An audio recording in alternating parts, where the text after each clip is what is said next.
चेकपी लड्डू चणार laddu healthy recipe high protein रही। प्रथमे 250 ग्राम चना नेबे ताकू भलसे आपण ग्राइंड करदेवे सेटा को भलसे आपण चलईदेवे। चलई दे सारा पर आपण देखंतु पाउडरटा पूरा स्मूथ हो जाइथिबो बाहर करदेवे। कड़ाई गोटे नेबे 2 चामच गुआ घी आपण पकई दियंतु सेथिरे टिके गरम हो सारा पर जो आमे पाउडर प्रस्तुत करथिलु ताकू आमे पकईदेवे। तो ताकू भलसे आपण माने सिम रे रोस्ट करेंगे टिके 5 मिनिट आपण टिके रोस्ट करदेवे। स्मेल बढ़िया आसची रोस्ट करदेवे।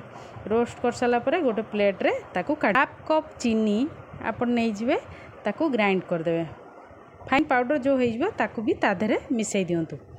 तापर कौन करिबा अलैच आपण घरे थिबो 2-4टा आपण अलैच को भलसे छेची देबे।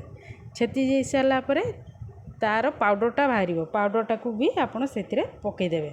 स्मेल भला आसीबो। गुआ घी पड़िची ता सह हेल्दी अछि बहुत भल अछि।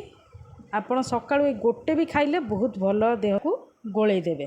गोळेइला बेले आपण देखिबे जे मुठेई होउची कि नाही गोल माने लड्डूटा हो पारुची कि नहीं। जदि न हो पारुची तापरे आपण पुणी गोटे चामच गुआ घी को भलसे गोळेई देबे। गोळेई दे सारा परे आपण कौन करेंगे आपन देखुए गोल गोल करिकी मु लड्डू तैयारी करची पूरा खास्ता आईची मस्त लगुच। गोल गोल करिकी प्लेट रे सजी दियंतु। डेली गोटे खाइले भी बहुत हेल्दी अच्छी। तो छुआ मानकू एटलिस्ट अलग अलग प्रकार रे खाया पे भल लगे तो एटा गोटे करिकी देखंतु बहुत भल लागुची।